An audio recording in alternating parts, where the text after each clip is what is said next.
Hi, ladies and gentlemen. I'm here today with Mark Holstead. I'm sure many of you recognize him, familiar face, UK spread betting, and he has his own new trading community, Traders Mastermind. So, Mark, as we like to kick things off here on Bar the Dip, the series, you always like to get to know the guest a little bit more. So, tell us a little bit about yourself, how you got into the world of trading and a bit on your background. Yeah, okay, Luke. Well, appreciate you having me on. Thank you very much. Good to see you again. So I started trading back in 2001. Gosh, that seems so long ago. 2001. I was at university, right? And I was like, okay, someone was talking about buying shares. So I bought some shares in my student loan. And there's a company called, I went to the company anyway, but it was a small energy company. And I made £750. I thought, yeah, look at me, £750. And when you're a student, £750 was like 750 grand. So I basically did that. Fast forward, let me give you the kind of short version. You don't need to know everything. I opened a spread betting account with my winnings and my capital then, and promptly blew it within a few months. No structure, no strategy, nothing. Just bang, gone.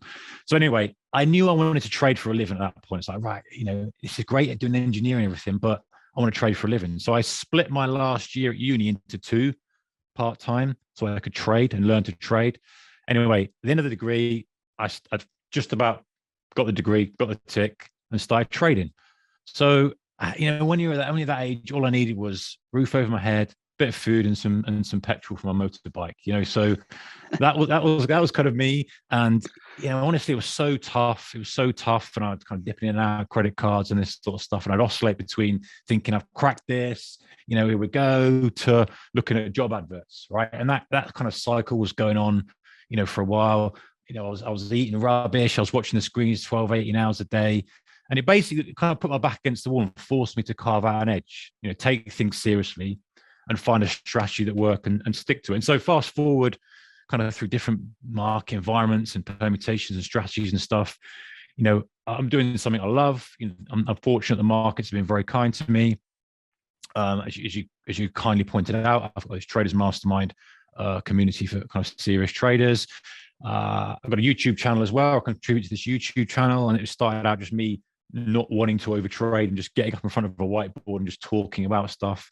And that's grown to something that people seem to get some value from. So yeah, that's pretty much it in a couple of minute nutshell. That's Mark Holstead. Yeah, that was very interesting on your environment at uni, and having to carve out an edge. You finally got that trigger, which was great to know, Mark. All right, Mark, next question. So obviously with this wealth of experience under your belt, knowing what you know now, what is sort of the one thing you wished you could tell mini Mark when you were first starting out? Oh, okay. One thing. God, he made lots of mistakes, so I'd be giving him a crap around the face for a lot of things. But let's say the one thing. I think, to be honest, Luke, it's just to raise my standards and invest in myself more. So, in other words, just in all aspects. I know this is about trading, but it has a knock-on effect to trading. Just raise my standards in all aspects of my life, my health, meaningful relationships, trading, and seek out people who could help me achieve what I wanted. Seek out those people to help me become great. I think because by elevating your standards, especially in the markets, you start to think differently. You start to take responsibility for your trading performance. And when other areas of your life are in order too, then that's the solid foundation that you have for when things get tough in trading, because they do. So I think just having that elevated standard and just thinking like a professional trader, coming like a professional trader, approaching it as a professional business, and having that in all areas of life, and just elevating yourself and starting to think differently and above the crowd. So that's probably what I would say to myself. Unusual answer, I know, but I think that's got have the biggest impact. Okay, so sort of don't see trading in a vacuum, have a more holistic approach, because those other areas of your life will spill over into your trading. And as you say, it makes you a bit more robust when you deal with adversity in trading, which will come. No one's going to have 100% win rate. Absolutely. And if you're taking responsibility for your trading results, and you're taking responsibility for how you prepare for the trading day, how you journal, the way you approach the markets, how you allocate risk capital, and you just take a much more higher standard approach, then when the chips are down and you're struggling, or there's an emotional response, you won't take it as much, because you're like, no, my standards are here. I don't allocate risk capital until these conditions are met. I'm approaching this in a professional manner rather than just, oh yeah, I fancy a trade here. I'll do this, I'll do that, and kind of being sloppy about things. I just hold myself to a much higher standard, I think. Good. All right. Well, sort of in a similar vein, but I think still very important for traders nonetheless. So what would you say are some of the biggest tips that you could give to a new trader starting out, as well as maybe some of the major pitfalls to avoid? Oh, tips. All right. Obviously, risk management. You can have the perfect trading strategy is 95% effective, but if you're diving in with way too much size, that 5% can blow you up. So I just be very, very mindful of that. That was the cornerstone of my strategy. And like, okay, make sure your risk management in check. Start to trade small. Just build a strategy and build some sort of confidence in the market before you start allocating serious risk capital. Because that's the thing, honestly, Luke, that just kills most people. They start out with a little pot. They come in, they trade what they think the size they should trade, and this game over. You can choose how much tuition to pay in the market. So if you're starting out, if you stick in 50 grand, the market will take 50 grand off you. If you stick in 5, it'll take 5, but you've learned the same lesson. I know I'd rather spend on the tuition. So risk management key. Okay. Don't try and be a jack of all trades. I just think just be a specialist. Keep working on a strategy or approach that suits you, your personality, your style, your lifestyle. Think differently from the crowd. We know the numbers out there. We know the statistics. The majority of people aren't doing as well as they'd like to in the markets. So start to think differently. It doesn't mean always fade the crowd, but play the game of chess in the markets. Anticipate. Don't react. Play chess, not checkers or drafts, whatever part of the world you're from. And don't get sucked into every little move or candle. Step back, observe. Just be a bit more mindful about what you're doing. And the final thing I'd say to the new traders is you better get quick at learning how to read your emotions quickly. And I'm not necessarily suppressing them or controlling them. I don't believe we can do that with human beings. We need to embrace it. But you need to get quick at understanding the negative impact that some emotions can have on your trading. If you're frustrated, if you're angry, if you're euphoric, recognize it, step back, take that bird's eye view and get good at doing that, because that will stop you trading on tilt. That will stop you overtrading. That will stop you breaking your risk rules. And that's a really, really good, useful skill to have in trading. And to be fair, in life as well. Mark, you're mentioning risk management there, and I just wanted to sort of dovetail off into one quick question on that. So what do you do when you're a new trader starting out? A lot of these rule-based sort of risk management techniques are 2% of your capital and stuff like that. But if you've actually got quite a small capital account as a newbie trader, how do you sort of adjust those? Because you don't want to blow up your entire account, because obviously, when you try to make back your losses, it exponentially grows. So you want to try and keep your account from blowing up. But what do you do? Do you take less trades and maybe have a higher risk percentage of your capital? What advice would you give on that front? Yeah, do you know, this is the funny thing about this risk management rule, because 1%, 2%, and that's what the textbooks say. And I think, at the end of the day, as traders, we're using capital as a tool. We're not necessarily fund managers trying to earn a percentage return and beat the base, whatever market we're looking at, base index or the base rate, whatever we're looking at. But, I think that trading small to get your edge in tune, just small enough so you've got some skin in the game. And then I like to increase my position size up to a point where I start to feel uncomfortable and then back off a little bit. Because our job at the end of the day is to make as much money as possible with the least amount of risk possible. So if I can get to a point where I'm increasing my size, whatever that is comfortable for me, now that might even be a reasonable percentage of capital I've got on my account. It might be a small amount, but it's getting to the point where I'm still making the decisions with clarity and focus that I would be in a very small size. I'm not crossing over the threshold, into a level where I'm now emotional. I'm going, oh gosh, that's a small hatchback money, or that's a mortgage payment money, or and starting to think from how much the value is, rather than just looking at. And there's a point for everybody. There's a point on that scale, and if you can get to that point, then back off and then learn to stretch the size. Then you can start to increase your size more and more, and not be so concerned with how relevant it is to your trading capital. Because some people might have 10 grand in account, but they might have 100 grand they're prepared to risk. And so how do you calculate? Is it what you've got in account? Is it because just money that you've got sitting doing nothing? How do you calculate it? So I hope that's made sense. Well, I've kind of talked about there. I think it's trying to have as much size as you can, but being still cool and calm and focused and professional with the approach. That was a good one there, Mark. So moving on to the next question. Obviously, there's a lot of volatility at the moment. We've seen some insane price moves, especially in the US large cap stocks, Netflix, Facebook, and then we saw the euro sort of surge after their hawkish pivot. Do you avoid these potential highly volatile events, or do you have a specific strategy that you implement around them, i.e. sort of pre-position, or do you trade the post move? What do you like to do around these really volatile events more? Yeah, good question. I reckon Mark Zuckerberg was choking on his Weetabix when he saw that. He was just like, "Oh my gosh, let me get in the metaverse quick! Let me get my stocks at all-time highs. Where everything's looking good." No, in all seriousness, Luke, I very rarely trade and hold for these kind of binary events, because I feel like the one thing I can do is control risk. And when we go into a binary event like that, I have no control over the risk. Then I'm giving full control to the market. And so the only time I'll do that is if I've got a very comfortable profit cushion, and I feel like you can't always judge this, but maybe I think that there won't be such a huge move, because at that point in time, I'm just giving up complete control of my risk to that event. And I don't like that, generally speaking. So I prefer to trade after the event, and I kind of look at things very, very briefly, like what I call expected response and unexpected response. So if we've got bullish earnings and the market goes up, that's expected. Let's say it's bearish earnings, the market goes down, that's expected too. What's more interesting to me is when we have really good earnings and the market sells off, or really bad earnings and the market gets bid. Because then I'm like, okay, well, what's going to take this thing to go down? If this is rallying off really rubbish earnings, then that's giving me a little glimpse inside the supply-demand imbalance and saying, actually, you know what? People are prepared to buy this regardless. And that doesn't happen all the time, but often we do see that, especially in like significant trends in markets. Bad news might gap it lower, but then just gets bought straight away. And that to me is, where the opportunity is. So I'll always be assessing. That's the way I prefer to approach it, after.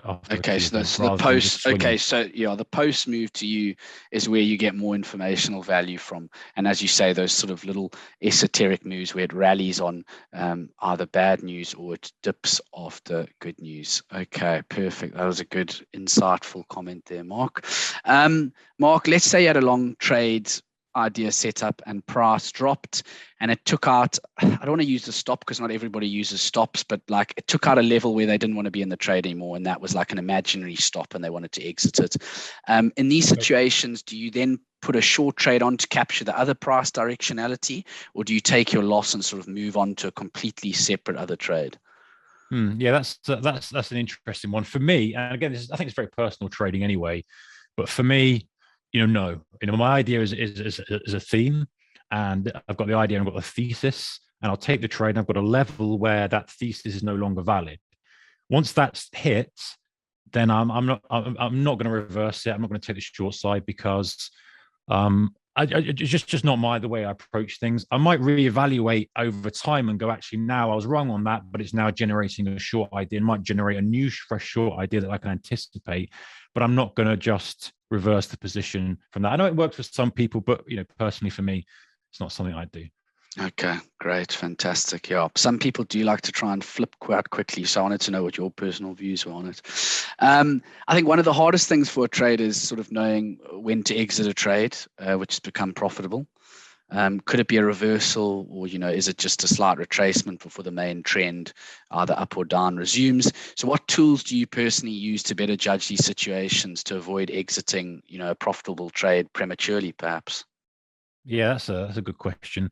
I've got a very secret. No, I haven't really. Special indicator. I've coded it up against the highs and lows. No one's got that. Listen, I think the point is you're never going to be perfect with it, and if you kind of constantly chasing your tail, trying to adjust and trail this and do that and do the other, you're always basing your decisions on the last trade. I should have run that one. The next trade you try and run, you get stopped out and all this kind of stuff. I think for me is, I like to categorize my trades into two themes. Is this a point A to point B trade where I'm looking for kind of a quick gap fill, for example, or a breakout of highs or something? Or is this something I want to stick with? And what I'll then do is I'll look at the market rhythm we're in. I'll look at the rotations of the market, the conditions, and I'll try to align my idea with that. If we're a very rotational market, let's say we're doing 200-point rotations up, 100-point back. I've got to expect that. I've got to expect that if I'm looking for 500 points, then after the first 200, I need to sit through a 100-point drawdown. Whereas if it's a market that's just ramping highs, very tight, then I don't want to sit through that drawdown. So I need to look at the market rhythm and oscillations and conditions and align with that. And then, what I might do is I go, okay, point A to point B trade, fine. But I also like to look at the trade at certain time intervals. So I know some people like to step up their price under a low. I like to say, okay, let me review this trade in 30 minutes, for example, if it's a day trade. And has it performed as I'd expect? Do a review process. If I like it and I want to hold it, fine. If I want to cut it, fine. Do I want to move my stop? Fine. Give me another 30 minutes, another 30 minutes. That might be a day if you're swing trading. And so at that point, I'm looking at the snapshot. When I take a trade, we get a snapshot of what we see. And then another 30 minutes goes by. I get a new snapshot. And then I go, right, what's happened? Is it my expectations? Is it this? And then I'll adjust the trade to suit that. So that might be a trade up. That might not be. So that's not a very definitive answer for you, I know, but I think that's the market, the way the market plays. It's dynamic, it changes, and it's just trying to align with the conditions the best you can. Okay. No, that was a good answer, Mark. Don't be too hard on yourself.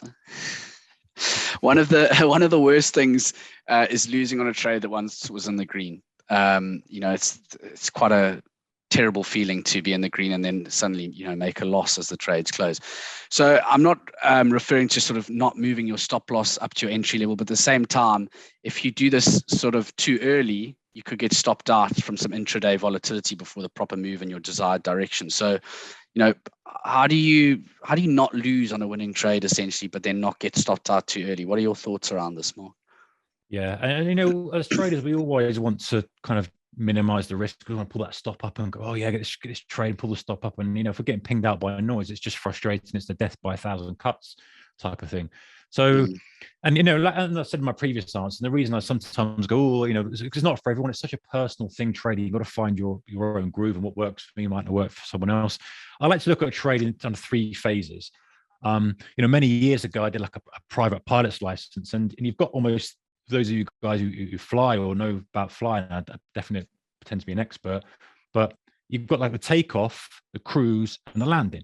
So I think of trading like this. So there's the takeoff, i.e. my entry, that's for the most highest risk of. If you've engine failure after takeoff in a plane, you ain't got much time to sort it out. And same with the market. If you take your trade, the trade can ping and stop you out quite quickly. And so there's that phase, and I need to decide how much room that takeoff phase is for me. What point do I go, right, it's now entered the cruise, which is, I might give it a bit more room to breathe. I might allow it a little bit more room to stretch, because in the cruise, if you have an engine failure, you've got time to make your radio call, to put it into a glide, to find a good place to land. You've got time to deal with this, and you might be able to recover to restart the engine, to use that analogy. Then the landing, which is coming into your final target in the trade, that's when, again, I want to be more focused. I need to make some adjustments. Do I need to tighten up my stop? Do I need to start to trim the position a little bit earlier? Do I need to stretch? I did some little tweaks and adjustments there. So thinking of it in takeoff, cruise, landing allows you to not tighten that stop up too early in the takeoff when you're still vulnerable, and maybe let it get past the point, a key level, a recent high, something technical on the chart. And then you go, right, I feel like it's in the cruise now. I've had some time. I've got some cushion. Now let me move my stop up. And accepting the risk in the takeoff. The risk is there. The risk is there. Accept it. Wait for it to get to the cruise before you start meddling with the thing.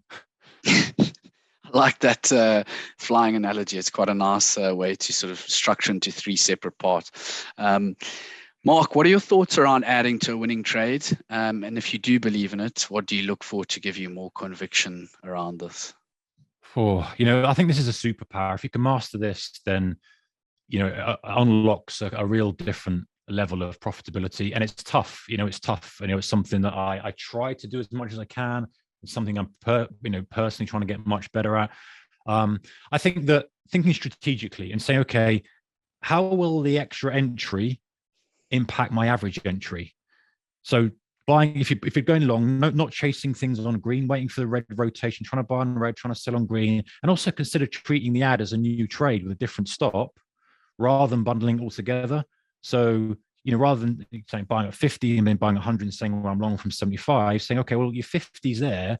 Why don't you buy 100? Treat that as if it's a flag, for example, treat that as a separate trade. If you get another leg higher, great. You've got a reasonably cheap way of getting more position on. If it stops you out, you've still got your kind of first 50 at entry. So that's something to potentially consider, splitting them up into two and treating them as a separate trade rather than bundling it all as one. Okay, very interesting that, Mark. All right. Now, as with your wealth of experience, I'm sure you've come across some great resources. So what would you say are some of the best resources you've learned from? Is there any particular book on trading that really influenced your trading journey?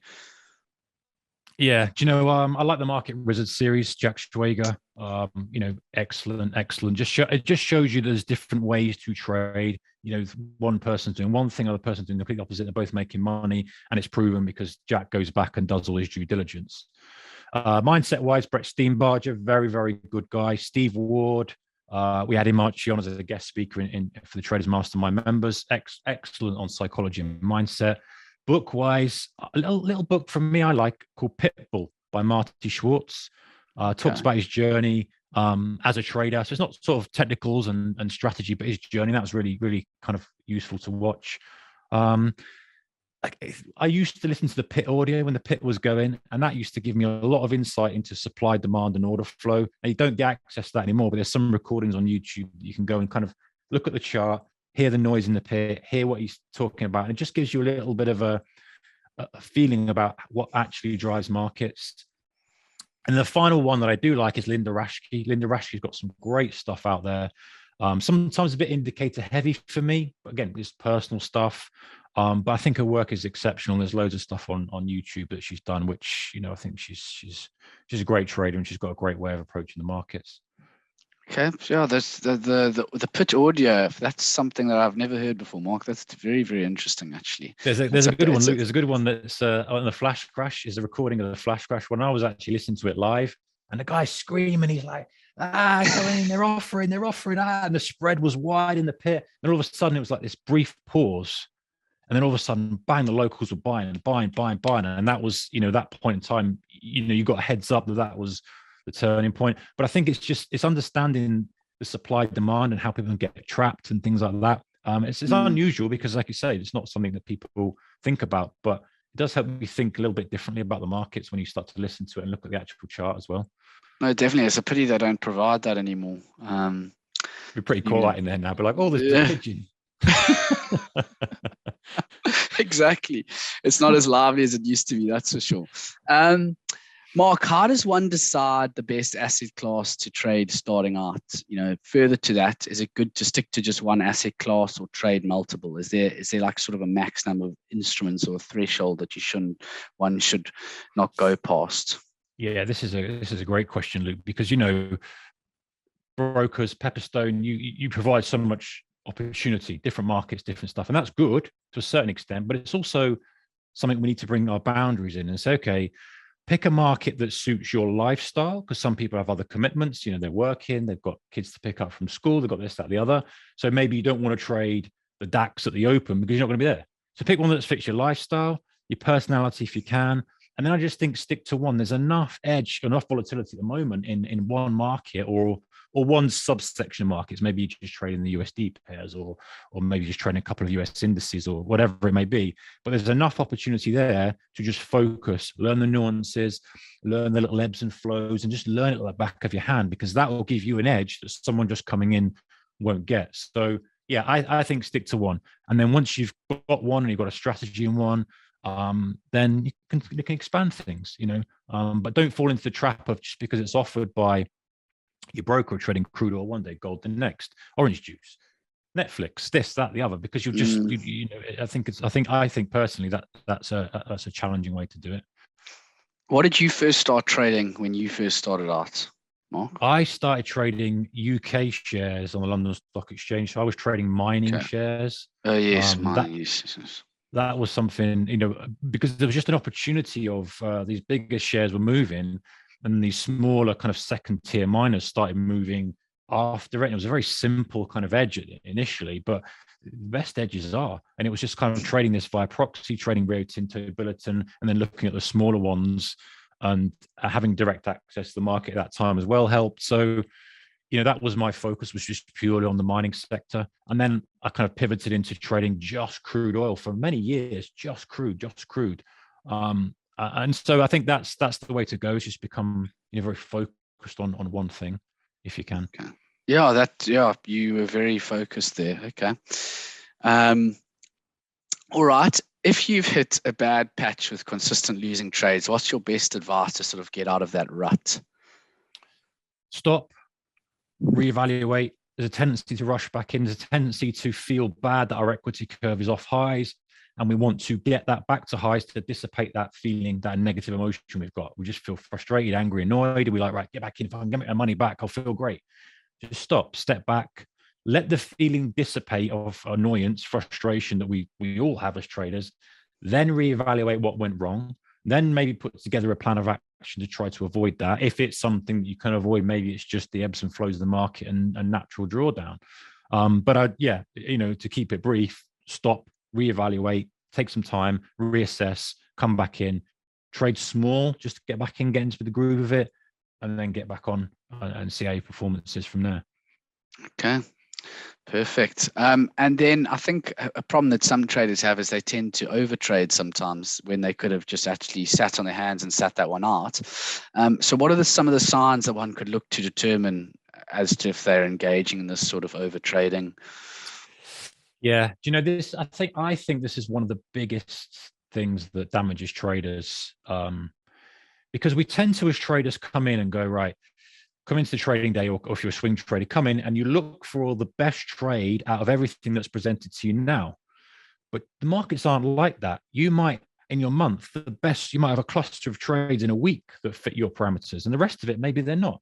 So you end up lowering your standards, goes back to that standards point, you end up lowering your standards just to see what the best thing is. Like, oh, maybe it'll break out here. But in reality, if you saw that in better conditions, you wouldn't even touch it. So you could go back to, what does your plan say? Does your plan say you've got a filtering criteria, you've got a trigger criteria? What are you actually looking for?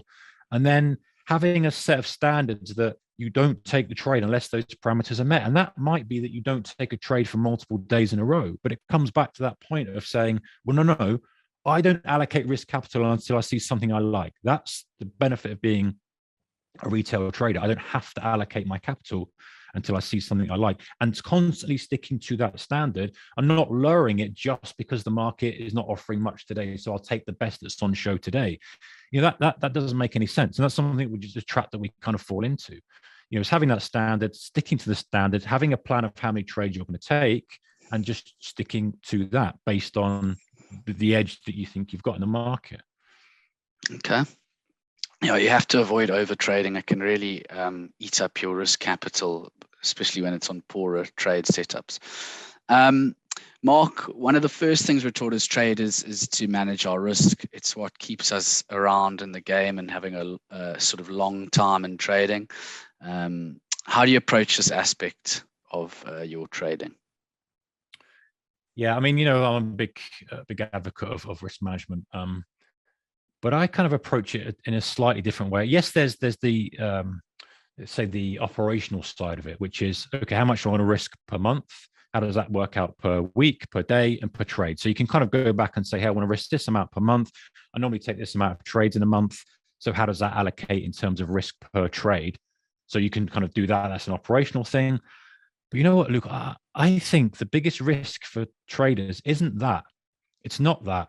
The biggest risk for traders is taking size we shouldn't do. It's trading on tilt. It's breaking rules, and it's over trading. Just we talked about a moment ago. That's the biggest hidden risk in a trader's world. It's not just structuring and trying to be, I want to risk $1,000 on this trade or $500, whatever it is. It's you breaking rules and going, you know what? I'm just going to do 10 times the size, or I'm just going to take this little trade in the afternoon because I've had a good morning and I just want to make a little bit extra in the afternoon. That's the hidden risk. And that's the stuff that we need to work on. It's being disciplined. It's being focused. It's being aware that we can flip at any moment and emotions take control of the market, of our market decisions. And so for me, there's the hidden risk. Yes, there's the operational side of being very structured of how much you're risking per trade, per day, per week, but being very aware that human beings have a propensity to break rules, to do what we want to do. And so just becoming more disciplined and aware that is the kind of hidden risk. And one thing I did this video, which is super popular, was, are you a landmine trader? In other words, you're walking through a field of landmines, right? You might walk through a field and go, look at that, I'm a genius, right? I didn't get blown up. And you might do that 3 or 4 times, 4 or 5 times. But then the one time you do, it's game over. And maybe that's you're adding to losing trades. Maybe you're trying to recover really bad losing days. Maybe you're breaking rules. And you get away with it. But the one day you don't, you blow up your account. That's the hidden risk, not necessarily in the strategy. Yeah, no, that landmine analogy, I'm sure many of us have come across in our trading experience. Mark, we're towards the end of this interview, and so it's time for you to share your chart with us, just to give us sort of, what are the key things you look at when deciding to initiate a trade? Do you have a checklist of criteria, and what are some of the indicators that you like to slap on the charts? So I'll let you share your screen now. All right. Okay. Let me share the screen. I'm going to look at my other screen here. So that's why I'm looking away. No worries. You should be able to see trading view there now. We've got we can see it. Yeah. All right. So, I'm a big advocate of market conditions, understanding what's going to come up that might change the rhythm. What's the rhythm of the market? How can my trade align with current conditions? What am I looking to do? Because I think if we take the technicals just on face value, we miss the bigger picture. And so I have a checklist that I run through each day, and I'm looking at the Friday's high and low. I'm looking at the daily chart. I'm looking at the overnight high and low. We'll look at this in a bit more detail in a moment. I'm looking at the economic data that's coming out. Is there any holidays? Is it what day of the week are we? Where are we in the month? Are we at the start of the quarter? What's the market's engine? All this type of stuff that I look at. And actually, I think I've still got it on my site. You can download it for free. If you go to tradersmastermind.com, somewhere on there's either a button or a pop-up, and you can get the PDF for yourself and cross stuff off you don't like or add stuff you do like. But that's my kind of go-to, and I'll go to that in the trading day before the trading day. So if I'm day trading, this is, and obviously you can adjust and adapt it if you're taking a longer term view. But so let's run through something, and I want to show you how I prepare and give you a couple of ideas of how you might position. So on this theme of, anticipating, not reacting, what we don't want to do is come into the trading day and the market dictate to us when we trade. The market go, oh, look at me, I'm going down. And you go, oh, yeah, I must get short. Or, oh, look at me, I want to do something. And you being seduced by the market volatility, that's no good. We want to be able to anticipate. And then if the market does that, we're like, the market's doing its little wobble and shuffle. Okay, now what could it do? So we're thinking in terms of themes. So I'm going into the trading day with a theme, a broad theme. So let's say I'm trading the Dow, for example. Many of you guys who are kind of watching this and stuff trade, Dow via CFD through Pepperstone, spread bet, whatever it may be.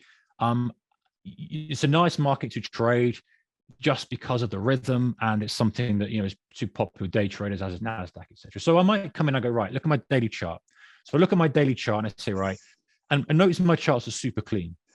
I did actually notice that they're very I just don't want, I might start to add things on later date to help me align with a trade. But I don't want to see it through the lens of an indicator or the distance from a moving average or where it is in relation to a Bollinger Band.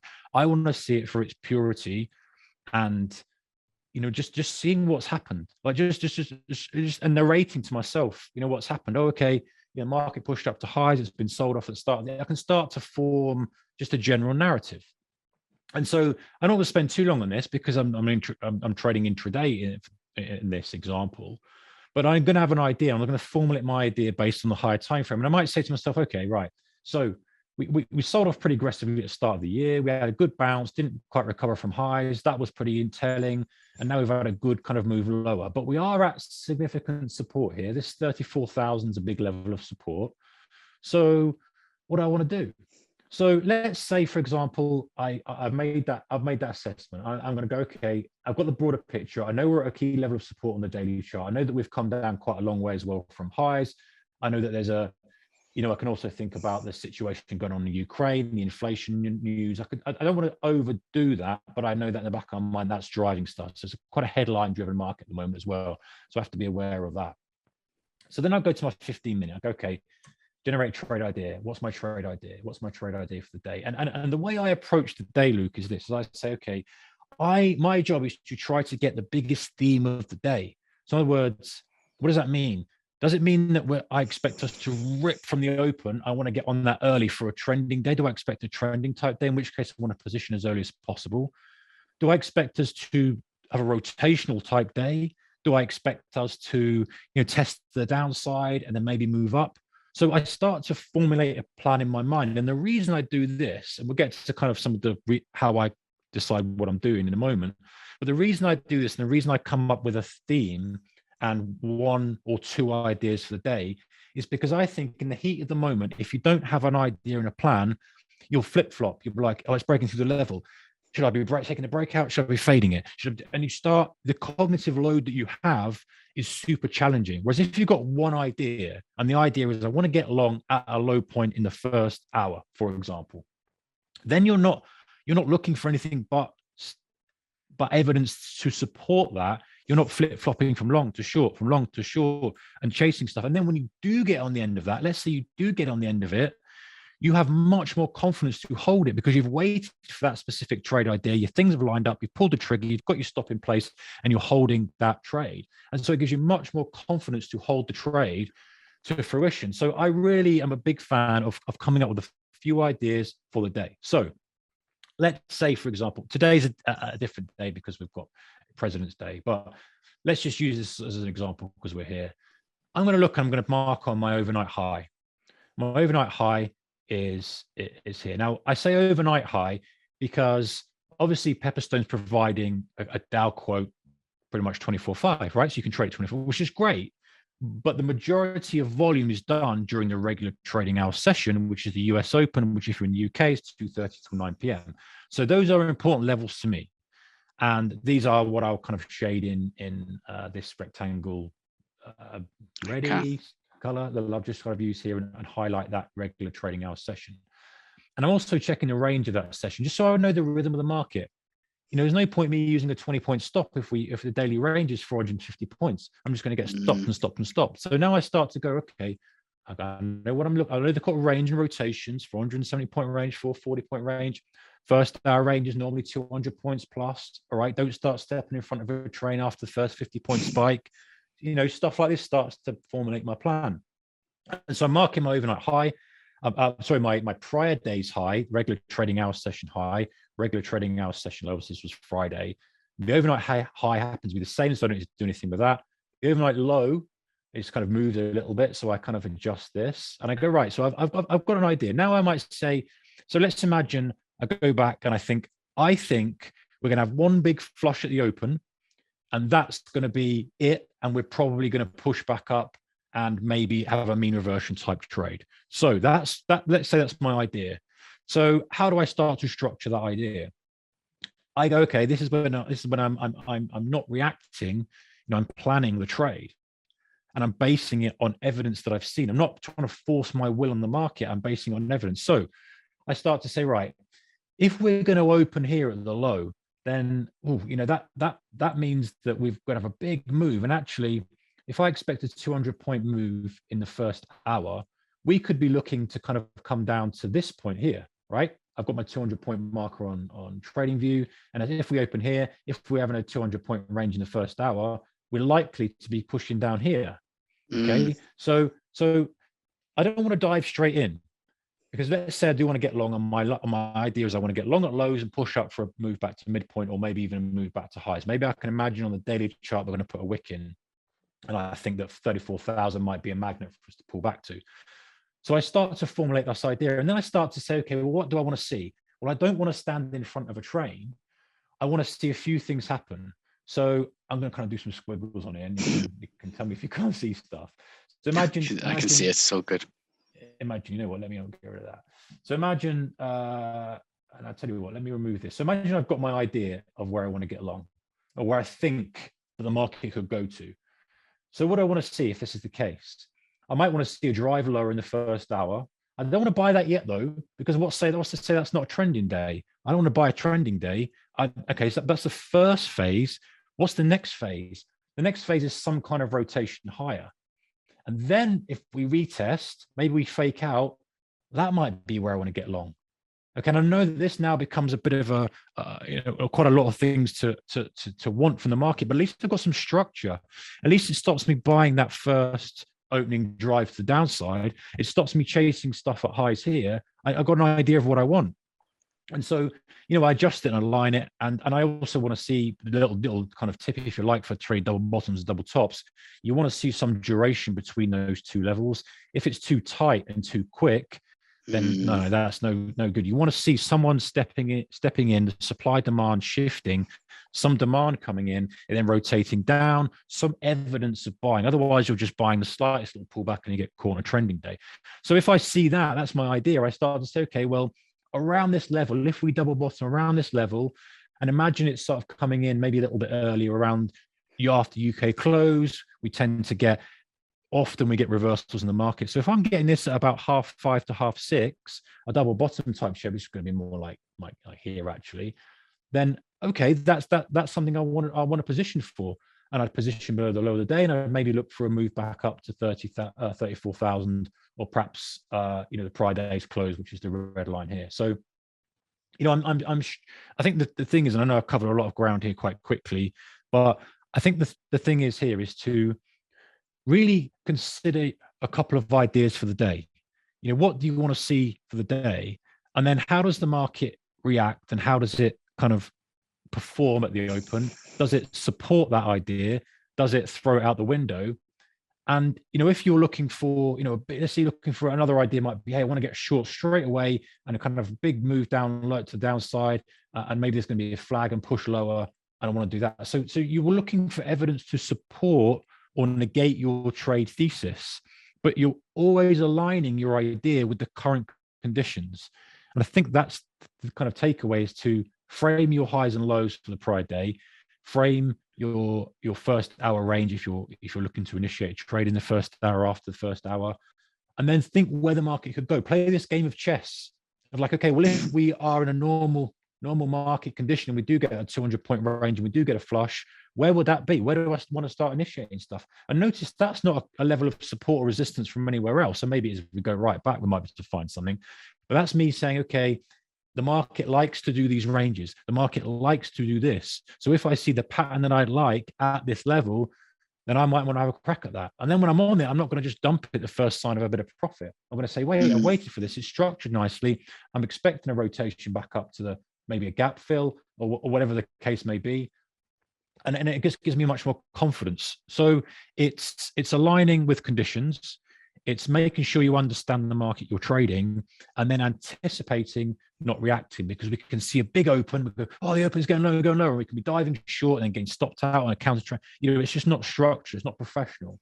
And we're not always going to be right with this idea, but we start to adjust the roadmap and plan based on the conditions we're seeing. Just like if I'm driving, say you're driving across the country, motorways closed, you adjust, you adapt, you take another route, and then you reassess. So it's really aligning with that. And like I say, I've got a checklist that you can download if you want to do that. That just gives you, I think I did a podcast and a video on how I use it specifically. I know we've only had 15 minutes to kind of run through this, but if you want to go in deeper on that, then check it out. It's kind of the structured way of planning for the trading day. How does one access that, Mark? How do they get hold of that? Is it on Traders Mastermind, or where would one access? Yeah, the PDF's on my site. I think it's still on there. I think it's either a button or a pop-up. We can just chuck in your email and get that. Okay. And perfect. The podcast, search for Traders Mastermind. That's on that. And of course, UK spread bet. I think I did a video on that as well, but there's a lot of videos to plow through on the channel. It's a very rich archive library, UK spread betting. Mark, I assume you've covered everything you wanted to cover. I'm not cutting you off early, am I? No. I think that's it. Hopefully that's given sort of some thought into it. I think, just final thing, Luke, is, my big North Star is, discipline in trying in all aspects of life, because that knocks on into your trading, and just to think differently and to just have standards where, and the standards thing we mentioned at the beginning, knocks onto this, because this is I'm waiting for the market to do something that I want before I risk my capital. I'm not allowing the market to do a fancy dance and lure me into something. You know, I'm not reacting to stuff. And I think if traders can really think about that and step back and take that bigger picture view and think more professionally and be more strategic about the trades, it cuts the over trading, it cuts the emotional trading, it cuts trading on tilt. You know, that's the biggest domino, that if you knock that over, other things start to fall into place. And all of a sudden, your confidence gets built up. You start to think like a professional, trade like a professional, and the results, you know, hopefully end up following that as well. Mark, it's been a great interview today, and I'm sure clients at Pepperstone will have found this super informative, and hopefully it will help their trading experience. Thank you so much for joining, and I look forward to working with you on other projects going forward. Thanks, Luke. Appreciate it. Take care of yourself.